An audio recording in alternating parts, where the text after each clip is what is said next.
ವಿಜಯನಗರ ಸಾಮ್ರಾಜ್ಯದ ಮೊದಲ ರಾಜಧಾನಿ ಆನೆಗುಂದಿಯಲ್ಲಿ ಇಂದು ನಡೆಯುತ್ತಿರುವ ಆನೆಗುಂದಿ ಉತ್ಸವದ ವೇದಿಕೆ ಮೇಲೆ ಉಪಸ್ಥಿತರಿರುವ ನನ್ನ ಆತ್ಮೀಯ ಸಹೋದರರು, ಕನ್ನಡ ಮತ್ತು ಸಂಸ್ಕೃತಿ ಇಲಾಖೆಯ ಸಚಿವರು, ಕೊಪ್ಪಳ ಜಿಲ್ಲಾ ಉಸ್ತುವಾರಿ ಸಚಿವರಾಗಿರುವ ಸನ್ಮಾನ್ಯ ಶ್ರೀ ತಂಗಡಗಿ ಶಿವರಾಜ ಸಂಗಪ್ಪ ಅವರಿಗೆ ಮತ್ತು ಕೊಪ್ಪಳ ಜಿಲ್ಲೆಯ ಜನಪ್ರಿಯ ಸಂಸದರಾಗಿರುವ ನನ್ನ ಹಿರಿಯ ಸಹೋದರ ಸಮಾನರಾಗಿರುವ ಸನ್ಮಾನ್ಯ ಶ್ರೀ ಕರಡಿ ಸಂಗಣ್ಣನವರಿಗೆ ಮತ್ತು ಇನ್ನೋರ್ವ ಸಹೋದರ ಕುಷ್ಟಗಿ ಜನಪ್ರಿಯ ಶಾಸಕರು ಮತ್ತು ಮುಖ್ಯ ಸಚೇತಕರು ಆಗಿರುವ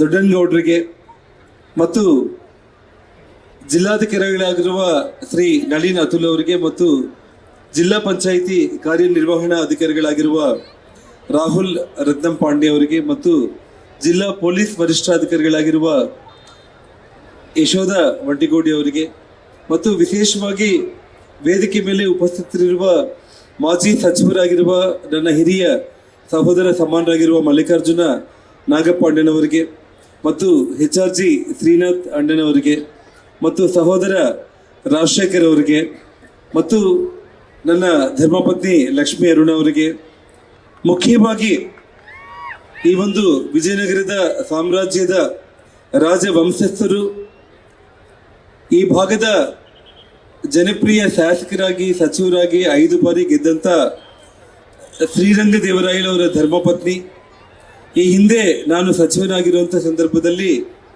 ರಾಜ್ಯ ಮಟ್ಟದಲ್ಲಿ ಚೇರ್ಮನ್ ಹುದ್ದೆಯಲ್ಲಿದ್ದು ನಮ್ಮೊಟ್ಟಿಗೆ ಒಂದು ಕುಟುಂಬ ಸದಸ್ಯರಾಗಿದ್ದ ಲಲಿತಾ ರಾಣಿ ಶ್ರೀರಂಗದೇವರಾಯಲು ಅವರಿಗೆ ಮತ್ತು ಗ್ರಾಮ ಪಂಚಾಯಿತಿ ಅಧ್ಯಕ್ಷರಾಗಿರುವ ಸಹೋದರಿ ಮಹಾದೇವಿ ಅವರಿಗೆ ಮತ್ತು ವೇದಿಕೆ ಮೇಲೆ ಉಪಸ್ಥಿತರಿರುವ ಎಲ್ರಿಗೂ, ಮಾಧ್ಯಮದ ಸ್ನೇಹಿತರಿಗೆ, ವಿಶೇಷವಾಗಿ ಈ ಕಾರ್ಯಕ್ರಮ ಈ ಒಂದು ಪ್ರಮಾಣದಲ್ಲಿ ಯಶಸ್ವಿ ಆಗುವುದಕ್ಕೆ ನನ್ನ ಜೊತೆಯಲ್ಲಿ ನಿಂತಿರುವ ನಮ್ಮ ಮುಖಂಡರಾಗಿರುವ ಮನೋಹರ್ ಗೌಡ್ರಿಗೆ, ಭೀಮಾಶಂಕರ್ ಪಾಟೀಲ್ ಅವರಿಗೆ, ಯಮನೂರ್ ಚೌಡ್ಕೆ ಅವರಿಗೆ, ರಾಜೇಶ್ ರೆಡ್ಡಿ ಅವರಿಗೆ, ದಮ್ಮೂರ್ ಶೇಖರ್ ಅವರಿಗೆ, KS ದಿವಾಕರ್ ಅವರಿಗೆ, ದಾರಪ್ಪ ನಾಯಕ್ ಅವರಿಗೆ ಮತ್ತು ಅರ್ಜುನ್ ನಾಯಕ್, ಪಂಪಣ್ಣ ನಾಯಕ್ ಮತ್ತು ಎಲ್ಲ ನನ್ನ ಗಂಗಾವತಿ ನಗರಸಭಾ ಸದಸ್ಯರುಗಳಿಗೆ ಮತ್ತು ನಮ್ಮ ಚಂದ್ರು, ನಾಗರಾಜ್, ಶಿವು, ಈ ರೀತಿ ಹೇಳ್ತಾ ಹೋದ್ರೆ ನಮ್ಮ ಎಲ್ಲ ಕಾರ್ಯಕರ್ತರು, ಯುವ ಮುಖಂಡರು, DK ಅವರಿಗೆ, ಬೆಟ್ಟಪ್ಪ ಅವರಿಗೆ, ಸಾಕಷ್ಟು ಮಂದಿ ಈ ಒಂದು ಕಾರ್ಯಕ್ರಮ ಈ ಪ್ರಮಾಣದಲ್ಲಿ ನಾನು ಮಾಡಲಿಕ್ಕೆ ಕೇವಲ 10 ದಿವಸದಲ್ಲಿ ತಾವೆಲ್ಲರೂ ಕೂಡ ಜೊತೆಯಲ್ಲಿ ನಿಂತಿದ್ದಕ್ಕೆ ಮತ್ತು ಈ ಕಾರ್ಯಕ್ರಮಕ್ಕೆ ಆಗಮಿಸಿರುವ ಎಲ್ಲ ಇಡೀ ನಮ್ಮ ಕೊಪ್ಪಳ ಮತ್ತು ಬಳ್ಳಾರಿ ರಾಯಚೂರು ಜಿಲ್ಲೆಯ ಎಲ್ಲ ನನ್ನ ಪ್ರೀತಿಯ ಅಣ್ಣ ತಮ್ಮಂದರಿಗೆ, ಅಕ್ಕ ತಂಗಿಯರಿಗೆ, ತಾಯಂದಿರಿಗೆ ಮೊದಲನೇದಾಗಿ ನನ್ನ ಹೃತ್ಪೂರ್ವಕವಾದ ನಮಸ್ಕಾರಗಳು. ಮದುವೆ ಎಲ್ಲ ವಿಚಾರಗಳನ್ನ ನಮ್ಮ ಸಚಿವರಾಗಿರುವ ಶಿವರಾಜ್ ತಂಗಡಗಿ ಅವರು, ಕರಡಿ ಸಂಗಣ್ಣ ಅವರು ಬಹಳಷ್ಟು ವಿಚಾರಗಳನ್ನ ಅವ್ರು ಹೇಳಿದ್ದಾರೆ. ಹೇಳಿದ ಮಾತನ್ನ ಮತ್ತೆ ಮತ್ತೆ ನಾನು ಹೇಳಿದ್ದೇನೆ. ಇವತ್ತು ಏನು ನಮ್ಮ ಆನೆಗುಂದಿ ಅಂತಂದ್ರೆ ವಿದ್ಯಾರಣ್ಯರು ತಪಸ್ಸನ್ನ ಮಾಡಿ ಆ ತಾಯಿ ಲಕ್ಷ್ಮಿಯನ್ನ ಒಲಿಸಿ ಬಂಗಾರದ ಮಳೆಯನ್ನೇ ಸುರಿಸಿ ಹಕ್ಕಬುಕ್ಕರ ಜೊತೆಯಲ್ಲಿ ವಿಜಯನಗರ ಸಾಮ್ರಾಜ್ಯ ಸ್ಥಾಪನೆ ಮಾಡಿರುವಂತ ಈ ಒಂದು ಪುಣ್ಯಭೂಮಿ ಇದು. ಜೊತೆಗೆ ಕನ್ನಡ ನಾಡು ಅಂತಂದ್ರೆ ಹನುಮ ಜನಿಸಿದ ನಾಡು ಅಂತೇಳಿ ಇವತ್ತೇನು ಖ್ಯಾತಿ ಆಗಿರುವಂಥದ್ದು. ಜೊತೆಗೆ ಇವತ್ತು ಪಂಚ ಸರೋವರಗಳು, ಇವತ್ತು ನಮ್ಮ ಭಾರತದ ಈ ಪುಣ್ಯಭೂಮಿಯಲ್ಲಿ 5 ಸರೋವರಗಳು, ಅದರಲ್ಲಿ ಒಂದು ಮಾನಸ ಸರೋವರ, ಬಿಂದು ಸರೋವರ, ನಾರಾಯಣ ಸರೋವರ ಮತ್ತು ಪುಷ್ಕರ ಸರೋವರ, ನಮ್ಮ ಆನೆಗುಂದಿಯ ಪಂಪ ಸರೋವರ. ಬಂಧುಗಳೇ, ಇವತ್ತು ತಾವೆಲ್ಲರಿಗೂ ಕೂಡ ಗೊತ್ತಿರುವಂತ ಒಂದು ರೀತಿಯಲ್ಲಿ ಇವತ್ತು ನಾನು ವೇದಿಕೆ ಇವತ್ತೇನು ನಿರ್ಮಾಣ ಮಾಡಿದ್ದೀನಿ, ಇವತ್ತು ನನ್ನೊಂದು ಕಲ್ಪನೆಯಲ್ಲಿ ಈ ಒಂದು ಪುಣ್ಯಕ್ಷೇತ್ರ, ಈ ಒಂದು ಚಾರಿತ್ರಾತ್ಮಕ ಹಿನ್ನೆಲೆ ಇರುವಂತ ಈ ಪುಣ್ಯಭೂಮಿಯಲ್ಲಿ ಏನು ರಾಮ ಲಕ್ಷ್ಮಣರು ಇಲ್ಲಿಗೆ ಆಗಮಿಸಿ ಚಾತುರ್ಮಾಸವನ್ನ ಮಾಡಿ ಹನುಮಂತ ಮತ್ತು ಸುಗ್ರೀವರನ್ನ, ಜಾಂಬವಂತರನ್ನ ಭೇಟಿ ಮಾಡಿರುವಂತ ಈ ಒಂದು ಪುಣ್ಯ ಸ್ಥಳ ಮತ್ತು ಇಲ್ಲಿಂದಲೇ ರಾವಣ ಸಂಹಾರ ಮಾಡುವವರೆಗೂ ಕೂಡ ಹನುಮಂತನಿಗೆ ಪ್ರೇರಣೆಯನ್ನ ನೀಡಿ ಇವತ್ತು ಇಡೀ ಸುಂದರಕಾಂಡದಲ್ಲಿ ಪ್ರಮುಖವಾಗಿರುವಂಥ ಎಲ್ಲ ಘಟನೆಗಳು ನಡೆದಿರುವಂಥ ಒಂದು ಈ ನಮ್ಮ ಪುಣ್ಯಭೂಮಿಯಲ್ಲಿ ನಾನು ಶಾಸಕನಾಗಿದ್ದು ನನ್ನ ಪೂರ್ವ ಜನ್ಮದ ಪುಣ್ಯ ಅಂತ ನಾನು ಭಾವಿಸ್ತಾ ಇದ್ದೀನಿ ಬಂಧುಗಳೇ. ನಾನು ವಿಶೇಷವಾಗಿ ನಮ್ಮ ತಂಗಡಿಗೆ ಅವರು ಅಸೆಂಬ್ಲಿಯಲ್ಲಿ ಕೂಡ ಒಂದು ಮಾತನ್ನು ಹೇಳ್ತಾ ಇರ್ತಾರೆ, ಅಣ್ಣ ನಿನಗೆ ಬಳ್ಳಾರಿ ಮೇಲೆ ಜಾಸ್ತಿ ಪ್ರೀತಿ, ಯಾವತ್ತಿದ್ರು ಬರೀ ಬಳ್ಳಾರಿ ಬಗ್ಗೆ ನೀನು ಮಾತಾಡ್ತೀಯ ಅಂತೇಳಿ. ಯಾಕಂದ್ರೆ ಹುಟ್ಟಿ ಬೆಳೆದಿರುವಂತ ಒಂದು ಊರದು. ಆದ್ರೆ ಯಾವ ರೀತಿ ಅಯೋಧ್ಯವನ್ನ ಬಿಟ್ಟು ಶ್ರೀರಾಮಚಂದ್ರನೇ ಸಾಕ್ಷಾತ್ ಮಹಾವಿಷ್ಣುವೇ 14 ವರ್ಷ ಆದ್ಮೇಲೆ ಅವ್ರು ಅಯೋಧ್ಯೆಗೆ ಹೋಗಿದ್ದು. ನನಗೆ ಇವಾಗ ಇನ್ನು 13 ವರ್ಷಗಳು ಆಗ್ತಾ ಬರ್ತಾ ಇದೆ. ಇನ್ನೊಂದು ವರ್ಷಕ್ಕೆ ಮತ್ತೆ ಆ ಜನ್ಮಭೂಮಿಯಲ್ಲಿ ಹೆಜ್ಜೆ ಇಡ್ತೀನಿ ಅನ್ನೋಂಥ ಒಂದು ನಂಬಿಕೆ. ಹಾಗಾಗಿ ಆ ಶ್ರೀರಾಮಚಂದ್ರ ತಗಡಿಗೆ ಅವರೇ, ಆ ಶ್ರೀರಾಮಚಂದ್ರ ನನ್ನನ್ನ ಇಲ್ಲಿಗೆ ಹನುಮಂತನ ಪಾದ ಹಿಡ್ಕೊ ನೀನು ಹೋಗಿ, ಖಂಡಿತವಾಗ್ಲೂ ಕೂಡ ನಿನಗೆ ಒಳ್ಳೇದಾಗುತ್ತೆ ಅಂತೇಳಿ ಆ ಭಗವಂತನೇ ನನ್ನ ಇಲ್ಲಿ ಕಳಿಸಿದ್ದಾನಂತ ನಾನು ಭಾವಿಸ್ತಾ ಇದ್ದೀನಿ ಬಂಧುಗಳೇ. ನಾನು ಇವತ್ತು ಬಳ್ಳಾರಿಯನ್ನ ಬಿಟ್ಟು ಬರುವಂತ ಸಂದರ್ಭದಲ್ಲಿ ಮಾಧ್ಯಮ ಸ್ನೇಹಿತರು ನೀವು ಮತ್ತೆ ಬೆಂಗಳೂರಿಗೆ ಹೋಗಿ ಕೊಡ್ತೀರಾ ಅಂತಂದ್ರೆ ನಾನು ಹೇಳಿದೆ, ಈ ಬಾರಿ ನಾನು ಖಂಡಿತವಾಗ್ಲೂ ಕೂಡ ಗಂಗಾವತಿಗೆ ಹೋಗ್ತೀನಿ, ಅಲ್ಲಿ ಜನರ ಮಧ್ಯದಲ್ಲಿ ಜನರ ಆಶೀರ್ವಾದ ಪಡ್ತೀನಿ ಅಂತೇಳಿ. ಆ ಹನುಮಂತನ ಪಾದಕ್ಕೆ ನಾನು ಹೋದಾಗ ನನಗೆ ದುಃಖ ತಡ್ಕೊಳ್ಳಕ್ ಆಗ್ಲಿಲ್ಲ. ಆ ಸ್ವಾಮಿ ಪಾದವನ್ನು ಇಟ್ಕೊಂಡು ನಾನು ಒಂದೇ ಒಂದು ಬೇಡಿಕೆಯನ್ನು ಇಟ್ಕೊಂಡೆ, ತಂದೆ ಆ ರಾಮ ಲಕ್ಷ್ಮಣರನ್ನ ನೀನು ಹೆಗಲ ಮೇಲೆ ಕೂಡಿಸ್ಕೊಂಡು ಇವತ್ತು ಲಂಕಾ ದಹನವನ್ನ ಮಾಡಿ ರಾವಣಾಸುರನ ಸಂಹಾರ ಮಾಡಿ ಅಯೋಧ್ಯೆಯಲ್ಲಿ ಆ ಶ್ರೀರಾಮ ಲಕ್ಷ್ಮಣರನ್ನ ಸೀತಾಮಾತೆಯನ್ನ ಕರ್ಕೊಂಡೋಗಿ ಅಲ್ಲಿ ಪಟ್ಟಾಭಿಷೇಕ ಮಾಡಿಸಿದೆ. ನಿನ್ನ ಪಾದ ನಂಬ್ಕೊಂಡು ನಾನು ಬಂದಿದ್ದೀನಿ. ಇಡೀ ಕರ್ನಾಟಕ ರಾಜ್ಯದಲ್ಲಿ ಬರುವಂತ ದಿವಸಗಳಲ್ಲಿ ಒಂದು ಚರಿತ್ರೆ ಸೃಷ್ಟಿ ಮಾಡೋದಕ್ಕೆ ನನಗೆ ಆಶೀರ್ವಾದ ಮಾಡು ತಂದೆ ಅಂತೇಳಿ ನಾನು ಹನುಮಂತನ ಪಾದವನ್ನು ಇಟ್ಕೊಂಡೆ ಬಂಧುಗಳೇ. ನಾನು ಇವತ್ತು ಕೇವಲ 3 ತಿಂಗಳಲ್ಲಿ ಹನುಮಂತನ ಆಶೀರ್ವಾದದಿಂದ ನಾನು ಈ ಭಾಗದ ಶಾಸಕನಾದೆ.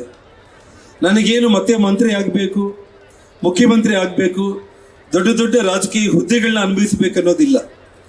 ನನಗೆ ಏನೆಲ್ಲ ತೊಂದರೆಗಳಾಗಿದೆ ಹಿಂದಿನ ಜನ್ಮದಲ್ಲಿ, ಏನೆಲ್ಲ ನಾನು ಯಾರಿಗೆ ತೊಂದರೆ ಕೊಟ್ಟಿದ್ರೆ ಈ ಜನ್ಮದಲ್ಲಿ ನನಗಾಗಿದೆ ಅಂತೇಳಿ ನಾನು ಸಮರ್ಥನೆ ಮಾಡಿಕೊಂಡು ಇವತ್ತು ಆ ಭಗವಂತನ ಸೇವೆ ಮಾಡಲಿಕ್ಕೆ ಇವತ್ತೊಬ್ಬ ಶಾಸಕನಾಗಿ ನಾನು ಇಲ್ಲಿದ್ದೀನಿ. ನನ್ನ ಜೊತೆಯಲ್ಲಿ ಇವತ್ತು ನಾನು ಮನಸ್ಫೂರ್ತಿಯಾಗಿ ಕೆಲವೊಂದು ವಿಚಾರವನ್ನ ನಾನು ಹೇಳಬೇಕು ಅಂತಂದ್ರೆ, ತಗಡಿಗೆ ಅವರು ನಾನು 2019ರಲ್ಲೇ ನಾನಿಲ್ಲಿ ಆನೆಗೊಂದಿಗೆ ಬಂದಿದ್ದೆ, ನಾನು ನನ್ನ ಶ್ರೀಮತಿ ಇಬ್ಬರು ಕೂಡ ಬಂದು. ಯಾಕಂದ್ರೆ ಬಳ್ಳಾರಿ ಬಿಟ್ಟು ಇರ್ಲಿಕ್ಕೆ ಆಗ್ತಾ ಇಲ್ಲ. ಬಳ್ಳಾರಿಗೆ ಹತ್ತಿರ ಆಗಿರುವಂತ ಆನೆಗೊಂದಿಯಲ್ಲಿ ಒಂದು ಸಣ್ಣ ಮನೆ ಆದ್ರೂ ಕೂಡ ಪರವಾಗಿಲ್ಲ, ಒಂದು ಮನೆ ತಗೊಂಡು ಇಲ್ಲಿ ಇರೋಣ ಅಂತಂದ್ರೆ 15-20 ಮನೆಗಳು ನೋಡಿವಿ ನಾವು. ಒಂದೇ ಒಂದು ರೂಮು, ಒಂದು ಬಾತ್ರೂಮ್ ಆಗಿತ್ತು. ಶ್ರೀಮತಿ ಕೇಳ್ತಾ ಇದ್ರು, ನಿನಗೆ ಆಗುತ್ತೇನೆ ಇಲ್ಲಿ ಇರ್ಲಿಕ್ಕೆ ಅಂತ ಹೇಳಿ. ಇಲ್ಲ, ನನಗೆ ಗುಡಿಸಲಿ ಆದ್ರೂ ಕೂಡ ಇಲ್ಲಿ ಇರೋಣ ಅಂತ ನಾನು ಭಾವಿಸ್ದೆ ನಾನು. ಆದ್ರೆ ದುರದೃಷ್ಟ ಅಂದ್ರೆ ಕರೋನಾ ಬಂದ್ಬಿಡ್ತು. ಕರೋನಾ ಬಂದ ತಕ್ಷಣ ಮತ್ತೆ ನಾನು ವಾಪಸ್ ಬೆಂಗಳೂರಿಗೆ ಹೋದೆ. ಆದ್ಮೇಲೆ ಮತ್ತೆ ಇವತ್ತು ಬಂದಿದ್ದೀನಿ. ಇವತ್ತು ನಾನು ಏನು ಈ ಒಂದು ಅಂದ್ರೆ ನನ್ನ ಮನಸ್ಸು ಈ ಕಡೆ ಎಳಿತಾನೇ ಇತ್ತು ನನಗೆ. ಹಾಗಾಗಿ ಯಾವುದೇ ಒಂದು ವಿಚಾರದಲ್ಲಿ ಕೂಡ ಇವತ್ತು ಭಗವಂತನೇ ನನ್ನ ಇಲ್ಲಿಗೆ ಕರೆಸ್ಕೊಂಡಿದ್ದಾನಂತ ಭಾವಿಸ್ತಾ, ವಿಶೇಷವಾಗಿ ಇವತ್ತು ಸನ್ಮಾನ್ಯ ಮುಖ್ಯಮಂತ್ರಿಗಳಾದ ಸಿದ್ದರಾಮಯ್ಯನವ್ರ ಬಗ್ಗೆ ಈ ಸಂದರ್ಭದಲ್ಲಿ ನಾನು ಕೆಲವೊಂದು ಮಾತುಗಳನ್ನ ಹೇಳಲೇಬೇಕಾಗುತ್ತೆ ಬಂಧುಗಳೇ. ಈ ಹಿಂದೆ ನಮ್ಮ ಸರ್ಕಾರ ಅಂದ್ರೆ ಭಾರತೀಯ ಜನತಾ ಪಕ್ಷ ನೇತೃತ್ವದ ಸರ್ಕಾರ ಇರುವಂತ ಸಂದರ್ಭದಲ್ಲಿ ಒಂದು 100 ಕೋಟಿ ಹಣವನ್ನು ಅವರು ಸ್ಯಾಂಕ್ಷನ್ ಮಾಡಿದ್ರು. ಆದ್ರೆ ಅವರು ತರಾತುರಿಯಲ್ಲಿ ಯಾವುದೇ ಒಂದು ಹಣ ಬಿಡುಗಡೆ ಆಗಿದ್ದಿಲ್ಲ. ಆದ್ರೆ ಹೊಸ ಸರ್ಕಾರ ಸಿದ್ದರಾಮಯ್ಯ ಅವರ ನೇತೃತ್ವ ಬಂದ ಮೇಲೆ ಅಸೆಂಬ್ಲಿಯಲ್ಲಿ ಮೊದಲ ಭಾಷಣ ನಂದಾಗಿದ್ದು, ದಯಮಾಡಿ ತಾವು ಅಂಜನಾದ್ರಿಯ ಹನುಮಂತನ ಮತ್ತು ಆ ಪ್ರವಾಸೋದ್ಯಮ ಅಭಿವೃದ್ಧಿ ಆಗೋದಕ್ಕೆ ನನಗೆ ತಾವು ಸಹಕಾರ ನೀಡಿ ಅಂದ ತಕ್ಷಣ ಆ 100 ಕೋಟಿ ಹಣಕ್ಕೆ ಏನು ವ್ಯವಸ್ಥೆ ಬೇಕೋ ಅದನ್ನ ಮಾಡಿದ್ರು. ಎರಡನೇದಾಗಿ ಮೊನ್ನೆ ಅವರು ಬಜೆಟ್ ಘೋಷಣೆ ಮಾಡುವಂತ ಸಂದರ್ಭದಲ್ಲಿ ನಾನು ನಿಜವಾಗ್ಲೂ ಕೂಡ ಅವ್ರ ಹತ್ರ ಹೋಗಿ ಯಾವುದೇ ಒಂದು ಮನವಿ ಪತ್ರವನ್ನು ನಾನು ಕೊಟ್ಟಿದ್ದಿಲ್ಲ. ಆದ್ರೆ ಒಂದು 100 ಕೋಟಿ ಹಣವನ್ನು ಅವರು ಘೋಷಣೆ ಮಾಡೋದ್ರ ಜೊತೆಗೆ ನಾನು ಹೋಗಿ ಅವ್ರಿಗೆ ಧನ್ಯವಾದಗಳನ್ನ ಹೇಳಿದ ತಕ್ಷಣ ಅವ್ರು ಒಂದೇ ಒಂದು ಮಾತನ್ನು ಹೇಳಿದ್ರು, ಜನಾರ್ದನ್ ಪ್ರತಿ ವರ್ಷ ನಾನು 100 ಕೋಟಿ ಹಣವನ್ನು ನಾನು ಕೊಡ್ತೀನಿ, ನಾನು ನೀವು ಅಭಿವೃದ್ಧಿ ಮಾಡಿ ಅಂತೇಳಿ ಹೇಳಿರುವಂತ ಒಂದು ಮಾತು. ಮತ್ತು ರಾಮಲಿಂಗಾರೆಡ್ಡಿ ಅವರು ಇಲ್ಲಿ ಹನುಮಮಾಲ ಒಂದು ಉತ್ಸವಕ್ಕೆ ಬಂದಾಗ ಸಹೋದರ ತಂಗಡಿಗೆ ಮತ್ತು ನಾನು ಇಬ್ಬರು ಕೂಡ ಕುಂತಿದ್ದೀವಿ. ಅವರು ಹೇಳಿದ್ರು 500 ಕೋಟಿ ವೆಚ್ಚದಲ್ಲಿ ಅಂಜನಾದ್ರಿಯನ್ನ ಮುಜರಾಯಿ ಇಲಾಖೆ ವತಿಯಿಂದ ಅಭಿವೃದ್ಧಿ ಮಾಡೋದಕ್ಕೆ ನಾವು ಬದ್ಧರಾಗಿದ್ದೀವಿ ಅಂತ ಹೇಳಿದ್ರು. ಜೊತೆಯಲ್ಲಿ ಪ್ರವಾಸೋದ್ಯಮ ಸಚಿವರಾಗಿರುವಂತ ಎಚ್ ಕೆ ಪಾಟೀಲ್ ಕೂಡ ನಾವು ಅದಕ್ಕೆ ಬದ್ಧರಾಗಿದ್ದೀವಿ ಅಂತ ಹೇಳಿರುವಂತ ಒಂದು ಮಾತು ಬಂಧುಗಳೇ. ನಾನಿವತ್ತು ಕೆಲವೊಂದು ವಿಚಾರಗಳಲ್ಲಿ ತಮಾಷೆಯಾಗಿ ಮಾತಾಡಿದ್ರು ಕೂಡ ನನ್ನ ಸಹೋದರರು ದೊಡ್ಡನಗೌಡರು ಮತ್ತೆ ಅಣ್ಣ ಕರಡಿ ಸಂಗಣ್ಣ ಅವರು ಕೆಲವೊಂದು ಮಾತನ್ನ ಮಾತಾಡ್ತಾ ಇದ್ರು. ವೋಟ್ ಏನಾದ್ರೂ ಆ ಕಡೆ ಹಾಕಿದ್ದಕ್ಕೆ ಬಹಳ ಜನಾರ್ದನ್ ರೆಡ್ಡಿ ಅವರು ಅವ್ರ ಬಗ್ಗೆ ಹೆಚ್ಚಾಗಿ ಮಾತಾಡ್ತಾ ಇದ್ದಾರೇನೋ ಅಂತೇಳಿ. ಬಂಧುಗಳೇ, ನಾನು ಒಂದು ಮಾತನ್ನು ಹೇಳಬೇಕಾಗುತ್ತೆ. ನಾನು IPL ಅಲ್ಲಿ ಕ್ರಿಕೆಟ್ ಪ್ಲೇಯರ್ ಇದ್ದಂಗೆ ನಾನು ಇವತ್ತು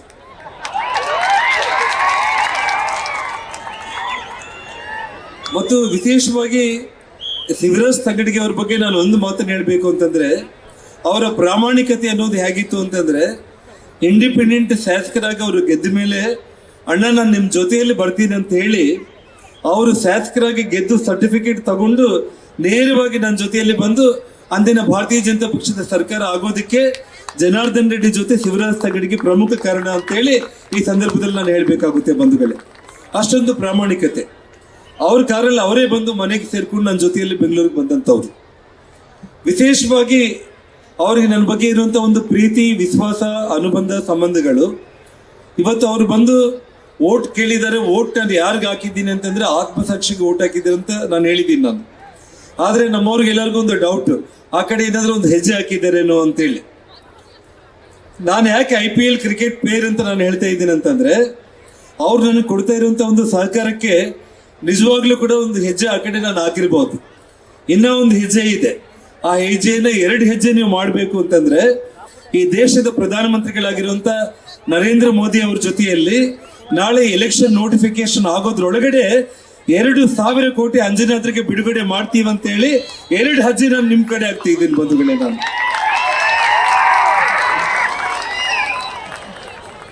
ಆ ಕೆಲಸ ನಮ್ಮ ಕರಡಿ ಸಂಗಣ್ಣ ಅವರು, ದೊಡ್ಡನಗೌಡರು ಮಾಡಿದ್ರೆ ಖಂಡಿತವಾಗ್ಲೂ ಕೂಡ ಇಡೀ ಕೊಪ್ಪಳ ಜಿಲ್ಲೆ ಜನರು ಇವತ್ತೆಲ್ಲರೂ ಕೂಡ ನಿಮ್ಮನ್ನ ಮೆಚ್ಚಿಕೊಳ್ತಾರೆ.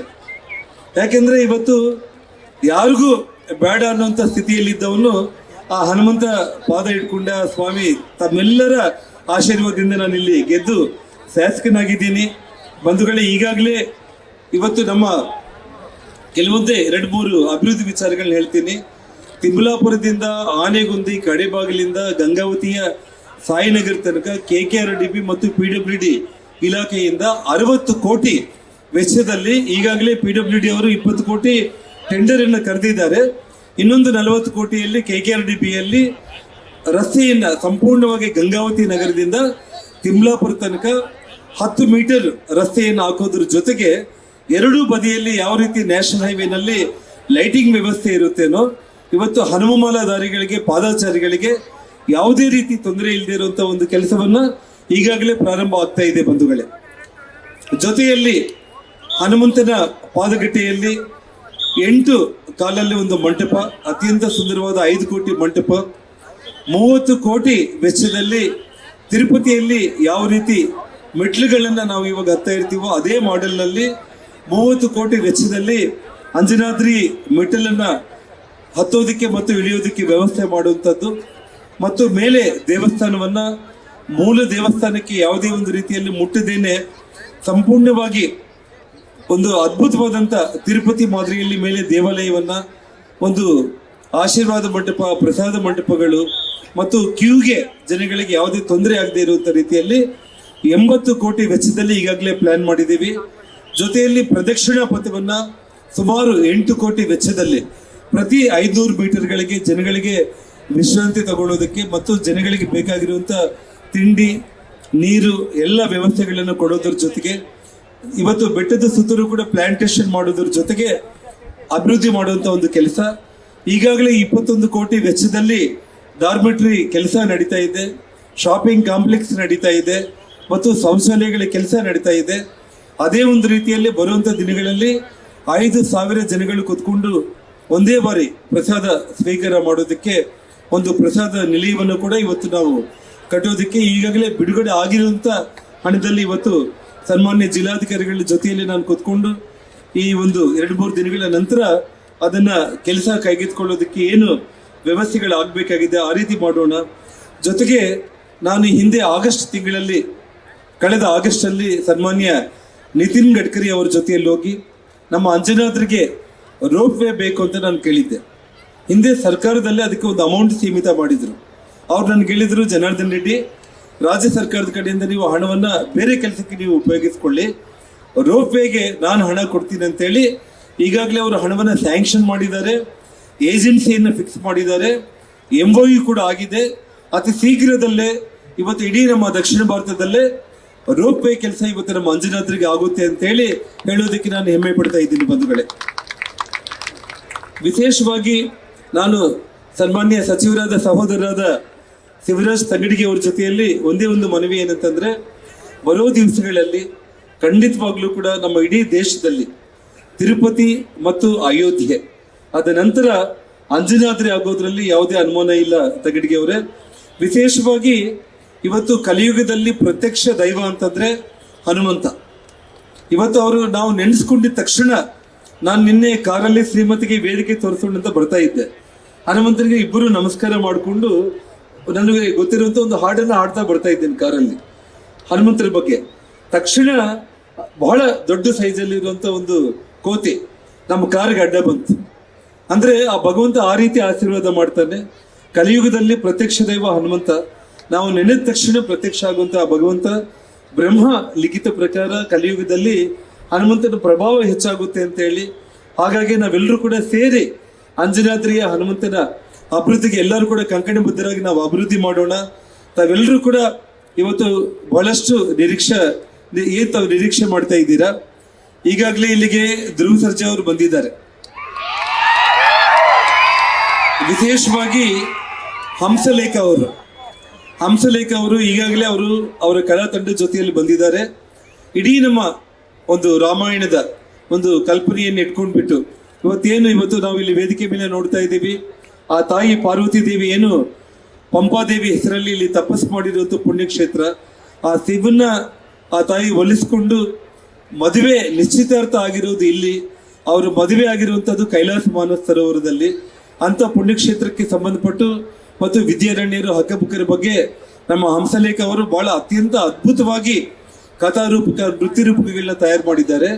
ಇವತ್ತು ನಮ್ಮ ಸಹೋದರಾಗಿರುವಂಥ ತಗಡಿಗೆ ಅವರು ಹೇಳಿದ ಪ್ರಕಾರ, ತಾವ್ಯಾರೂ ಕೂಡ ಇಲ್ಲಿ ತಾವೆಲ್ಲರೂ ಕೂಡ ಆರಾಮಾಗಿ ಕೂತ್ಕೊಳ್ಳಿ, ಎಲ್ಲ ಕಾರ್ಯಕ್ರಮಗಳನ್ನ ತಾವು ದೂರದಿಂದ ವೀಕ್ಷಣೆ ಮಾಡೋದಕ್ಕೆ ತಮ್ಗೆಲ್ಲ ರೀತಿ ವ್ಯವಸ್ಥೆ ಇದೆ, ಯಾರು ಕೂಡ ಗೊಂದಲ ಮಾಡ್ಕೋಬಾರ್ದು. ಯಾಕೆಂದ್ರೆ ಈ ಕಾರ್ಯಕ್ರಮ ನಿಮಗೋಸ್ಕರ ಮಾಡಿರುವಂಥದ್ದು. ಇವತ್ತು ನಮ್ಮ ತಗಡಿಗೆ ಅವ್ರ ಬಗ್ಗೆ ನಾನು ಒಂದು ಮಾತನ್ನು ಹೇಳಬೇಕಾಗುತ್ತೆ. ಯಾಕಂದ್ರೆ ಅವ್ರು ಯಾವುದೇ ಒಂದು ರೀತಿ ಇಲ್ಲಿ ತಾರತಮ್ಯ ಮಾಡಿಲ್ಲ.